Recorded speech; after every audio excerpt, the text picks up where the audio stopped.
So last week we discussed what needs to be in your IEP document. We went over the separate aspects of that. This week we're going to discuss your IEP meeting and the strategies that you need to put into place in order to have a successful and productive IEP meeting.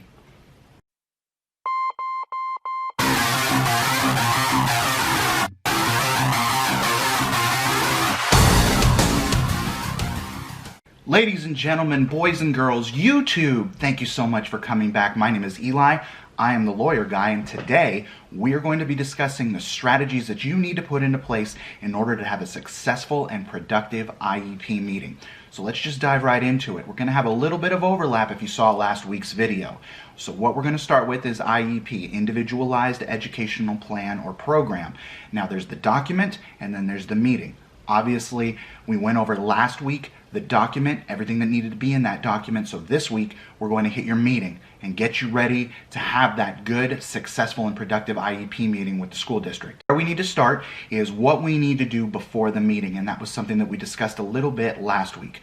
So number one, we're going to make a request for any and all documentation, any assessments, anything at all that they're going to discuss at the IEP meeting. We're going to request that in writing 3 days prior to the meeting itself. Remember, everything in special education or education needs to be in writing so that you have a paper trail to look back on to make sure that the district did what they're supposed to do. Now remember, you're supposed to get, as a parent, an invitation in advance telling you where and when this IEP meeting is supposed to be. And it has to be at a location and a time mutually convenient for the parent and the school district. So it has to be convenient for you and for the school district. Neither party can dictate when and where this has to happen. If you have any outside professionals that you want to attend, those people can be invited as well. If you'd like to tape record, you have to give the district 24 hours notice prior to the meeting, and then you're allowed to tape record, and they are also allowed to tape. So with all that housekeeping done, how do we prepare? What do we do before the meeting starts to make sure that this meeting is going to be great for us? Well, number one, you're going to take your last year's IEP out, lay it out in front of you, and start going over it. If you don't have a copy of last year's IEP, you make a request to the school district to get a copy of it. Every parent is entitled to their kids' scholastic records within 5 business days of requesting those records. That's in the California Education Code. So if you don't have last year's IEP, make sure to request it prior to the meeting so that you have it prior to the meeting. Now, what are we going to do with that document? Well, we're going to lay that document out and we're going to check out all the aspects of it. We're going to check out where my child was at this time last year, present levels of performance and goals. We're going to see, look, okay, what do all these goals say? Did they meet these goals as far as I know? And what we're going to do is we're going to make a bunch of notes. Okay, these were his goals last year, and this is how he's doing right now as far as I know, so that you have that information going into the next IEP, and you're to be able to share that information with the school district. Now, I would suggest that you make a request to the school district for any proposed present levels of performance and goals for this year prior to the IEP meeting itself. You are not entitled to these things, but a lot of times the district will provide you with at least a draft to review. So again, nothing they spring on you at this meeting is going to be a surprise. You're going to have seen these in advance and been able to make notes, and if you need clarifications or anything like that, you'll have that prior to the meeting so that when you go into the meeting, you're able to do these discussions without having to drastically read over these as quickly as you can. Now again, as I've said before, we're going to get these assessments in advance. What are we going to do with these evaluations? Well, we're going to go through them in their entirety. We're going to check them for accuracy. If there's inaccurate information, we're going to highlight it, underline it, make a note. If there is information that we need clarified, that we don't understand, same thing. We're going to highlight it, underline it, and make a note on the document itself or outside the document. And then we're going to bring all of this information with us to the IEP meeting itself. And again, if you have outside service providers, you can talk to them and say, hey, we're having an IEP meeting. Would you like to come and present any information regarding this child that might be relevant and might be helpful to the IEP team to be able to take into account? Or if, as a parent, you have some suggestions to make that this outside service professional will be able to back up, then their presence might be imperative to this IEP meeting. Okay, so we did our homework. We got our documents. We've reviewed everything. We have all of our notes. Now it's the day of the meeting. How is this going to work? What are we going to do? Well, number one, you're going to bring all your documents. Every single thing you have. Bring your copy, your notes, everything that you have in a organized binder to the meeting itself. You don't want to rely on the school district to provide you documentation at the meeting. You want to have all of your stuff ready to go with your questions, your concerns, your clarifications all ready to go. Now, number two, the second you get there, you're going to sit down, you're going to look around, you're going to say, is everybody that needs to be here here? Is everybody that needs to be in attendance in attendance? If not, then you need to have a discussion before anything starts about why isn't my speech and language provider here? Why isn't my child special education teacher here, etc., etc. And if you don't feel comfortable, then you reschedule the meeting until a time when everybody that needs to be there is there. And number three, if you require a translator, is a translator there, number one. Number two, is the translator qualified to be able to translate this entire meeting word for word into my native language? If not, then you need to request that you reschedule the meeting until a time when you can be able to meaningfully participate with that translator. So, most IEP meetings are going to have a very formulaic flow to them. They're going to go a certain way. Number one, they're going to do present levels of performance. Number two, they're going to go over goals. Number three, they'll go over accommodations and modifications. And number four, they'll go over your offer of placement and services. So we start with present levels of performance. How is my child doing right now? What are we going to be looking for in terms of present levels of performance? Well, number one, is there a present level of performance in the IEP for every single area of need for your child? If your child has reading, writing, math, behavior needs, then they need to have reading, writing, math, behavior, present levels of performance, specifically to each area of need. If they have multiple needs in the area of reading, then they need to have multiple present levels of performance. Otherwise, you don't know what it is that your child needs for each of these areas, unless they are specifically delineated in each of the areas. Number two, are they accurate? Based on your knowledge of your child, is this present level of performance accurate to what they can currently do? An example would be if little Johnny comes into his IEP meeting and they say, oh, well, little Johnny can do triple digit addition and subtraction 85% of the time, totally independently. And you say, look, I do his homework with him every day and he can't do single digit addition and subtraction at all.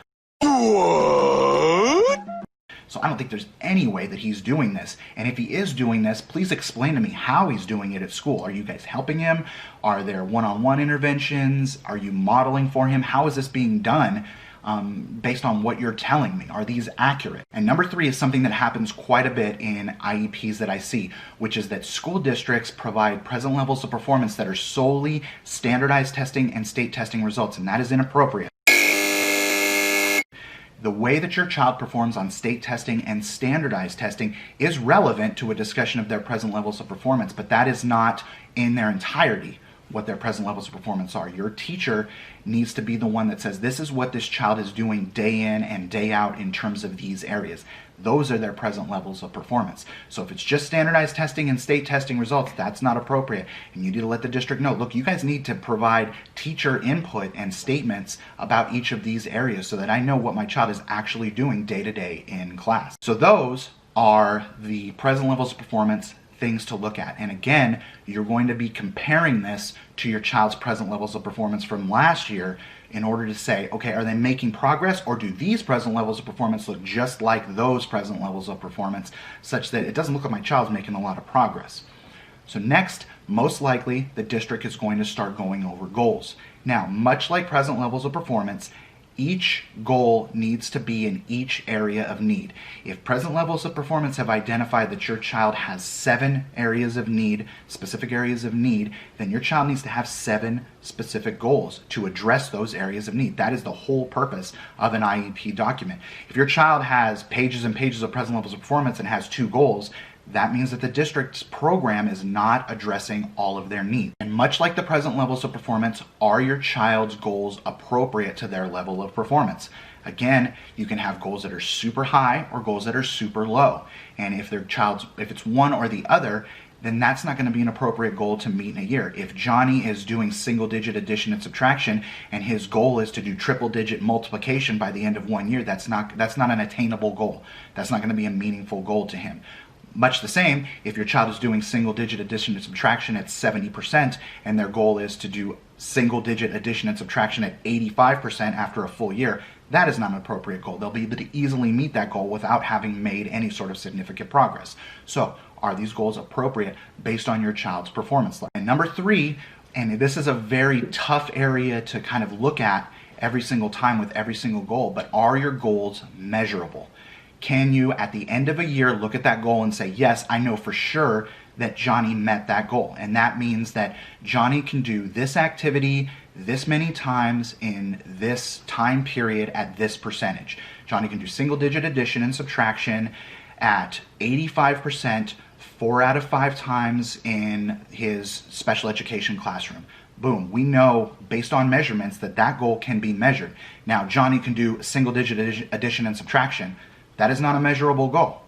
We have no idea if he's made progress based on whether or not he's met that goal, and that makes it immeasurable, and that makes it inappropriate. Now guys, this is going to be a running theme for me throughout this video, but ask questions all the time. Ask questions. Each individual goal, if you have questions, ask your questions and make sure the district's answering your questions. If you let the district off, if you say, okay, well, I'm just going to let that goal go, whatever, then the district doesn't have any responsibility there. You had a question, but you didn't ask it. You have to be a meaningful participant in this IEP for it to be appropriate. So if you have questions or need clarification, ask your questions. Get your clarifications every single time. If you have to have 1, 2, 3, 4, 5 meetings, then have those 5 meetings and be thorough for your child. Make sure that this program is appropriate as you can. So now we've gone through present levels of performance, we've gone through our goals. Now we're going to look at accommodations and modifications. Now these are certain accommodations and modifications to your child's existing program that are appropriate for them to be able to access the program. And they're things like taking 5-minute breaks, or sitting closer to the teacher, or having half homework, or getting extra time on tests, things of that nature. Now what we want to do is, number 1, we want to make sure that the accommodations and modifications within your IEP are easily seen. We want to go straight to the accommodations and modifications. We want to make sure that your teacher can do that, can go straight to the accommodations and modifications and go, okay, where, okay, so he does require 5-minute breaks. We don't want this to be buried somewhere in a little box in the corner in 7-point font. We want this to be clear, and so that anybody reading your IEP knows exactly what accommodations and modifications you have. Now, along those same lines as the other 2 areas, we want to make sure that these are appropriate. You don't want 1,000 accommodations and modifications for your child, because then whatever is appropriate for them, they're going to have to say, okay, well, this kid's got 1,000,000 of these, and I don't know which ones to implement, where really 7 of them are really what he needs. And so we want to make sure, okay, we're not going to put too many here. We're also going to not put too few. We're not going to just put 1 where I think he needs, 7, 8, or 9 of these, and make sure you have that discussion. What is available in terms of what my child's areas of need are? And along those same lines, if something's not there and you feel like it needs to be there, have that discussion. Say, I think Johnny needs 5-minute breaks, but in line with that, his break can't just be sitting at his desk, because then he's going to be disrupted. He needs to be allowed to exit the classroom and walk around a little bit and then come back in whenever that 5 minutes is up, because we don't want him to be disruptive and we want this break to be effective for him. So that needs to be a discussion that needs to be had regarding every accommodation and modification. How appropriate is it? So now we've gone through our present levels of performance, we've gone through our goals, we've gone through our accommodations and modifications.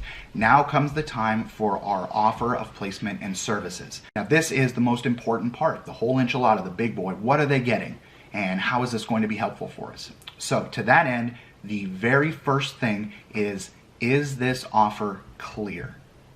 Do I understand it? Do I know just by reading it, not by some explanation by some administrator or a long explanation at the meeting itself, by reading this document, do I understand exactly what my child is getting, where they're getting it, how they're getting it, and how long they're going to be getting it for? If I can't understand that from the document itself, then the offer is inappropriate and it needs to be changed. Now, the reason for this is quite simple.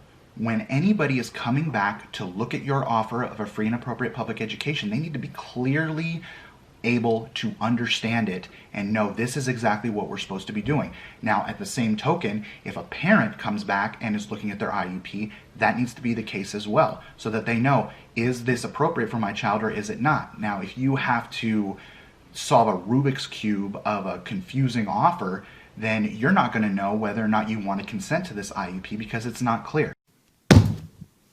And that's what federal courts have said, that it needs to be clear and understandable to the parent. Now, along those same lines, if there's going to be a discontinuation of services, let's say little Johnny's been getting 2 times a week, 30 minutes each time, individual speech services for years, and suddenly the district's like, well, you know what, he doesn't need speech services anymore, he's fine. There needs to be an evaluation, a comprehensive total evaluation before a district discontinues a service, in order for them to be able to look at it and say, okay, based on his levels of performance, it is appropriate for us to discontinue the service at this time, or no, you know, actually we thought maybe we could discontinue it, but the testing results have said that we can't. But there needs to be an assessment before any discontinuation. Last, we're going to be looking at consent. Now, I'm sure all of you have had a very similar experience. If you've had an IEP meeting, it's 2-3 hours long, you've had a ton of information thrown at you, there's been a lot of back and forth, and then all of a sudden the administrator just slides the document right over to you and says, okay, you know, go ahead and sign consent at the bottom of this document. And you're not in a place to be able to synthesize all that information. You're tired. IEP meetings are inherently intimidating because there's a dozen district people there and you're by yourself, and you know, you want some time to be able to think about that, to be able to read it over again, and to be able to make a decision that you know is best for your child. So to that end, I advise every client I've ever had to not sign consent to an IEP the day of the meeting. Take it home. Let the district know, I need a couple days with this. Then I would suggest that you do exactly what I do, which is take one document, your IEP from last year, take your IEP from this year, and put them side by side and look at each and every aspect of it. Look at your present levels of performance and look at your goals from last year. Did this person actually meet the goals based on their present levels of performance? A lot of times district will say, yes, they met their goals, but the present levels of performance indicate that they didn't meet their goals. You know, for instance, we'll go back to the single digit addition and subtraction example. So last year's goal was for him to do single digit addition and subtraction at 85%. Now, his present level of performance from this year says he can do single digit addition and subtraction, but he needs one-on-one intervention in order to do that. That means he didn't meet that goal. What? His goal wasn't providing one-on-one intervention. His goal was to do that independently. But the district said that he met it. And so that is a discrepancy that only that analysis, that looking at those two things, having taken the IEP document home, will show you. Now, if you don't take anything else out of this video today, if you've kind of gone through and you're like, all right, yeah, I knew all this stuff, you know, whatever, or, you know, wow, this was super boring, dude, you got to spice this up a lot. Take this. This is the takeaway. You do not have to consent to an IEP, period. The law states that the last agreed upon IEP stays in place until another one is agreed upon. The district will not remove your services. The district will not do anything if you don't consent to the IEP, if you want to take it home. The only thing that will be put on hold is anything in that new IEP. If they're offering new services, then that will be put on hold until you consent to it. But in the meantime, all of your old services remain in place. Please remember that when a district is pressuring you. If they're emailing and calling and saying, hey, we need this new IEP, we have to close it out, you know, things of that nature. Say, look, I'm not ready yet. I will give it to you when I'm ready to give it to you. And you are perfectly entitled to do that as a parent. To that end, don't feel pressured. Do your thing, take your time with every single aspect of it, and call another meeting if you have to. Call 5 more meetings if you have to. Get your questions answered and be that advocate for your child. Be that zealous advocate that goes above and beyond, that analyzes everything and puts in the work to make sure this IEP works. You guys are part of this team too. Parents are part of the team too, and it's their responsibility as well to put in this work to make sure that this IEP is appropriate for their child. Do not feel coerced into consenting until you're ready to consent, until this document is exactly what you feel like is appropriate for your child. So that's it, guys. That is your blueprint to the IEP meeting. If you're having a conversation with the school district and you're asking questions and nobody is answering you, make sure that they answer. Say, hey, so is that a no? Is that a yes? I want to make sure that I understand where you guys stand. If you say, look, I think Johnny needs another 40 minutes of speech a week, and the district says, well, we have this data, and we have this data, and the speech and language pathologist is like, well, we've tried this in the past, and you say, okay, I've got all that information. Are you saying yes or no to my request? I need to have a definitive answer so that I know whether or not I want to consent to this IEP. Hold the district accountable. Get your questions answered. It's the only way to make sure that they know where you're coming from as a parent and they know what you feel like is appropriate. All right, guys, thanks so much for listening today. If you like our content, please go down there, hit that thumbs up, hit the subscribe button for more content, and also let us know in the comments what you'd like to see. Is there any topic that you'd like to see? If it's educational, if it's otherwise, we're always open to doing any topics you guys like. Thanks again for listening, and we'll see you guys next time.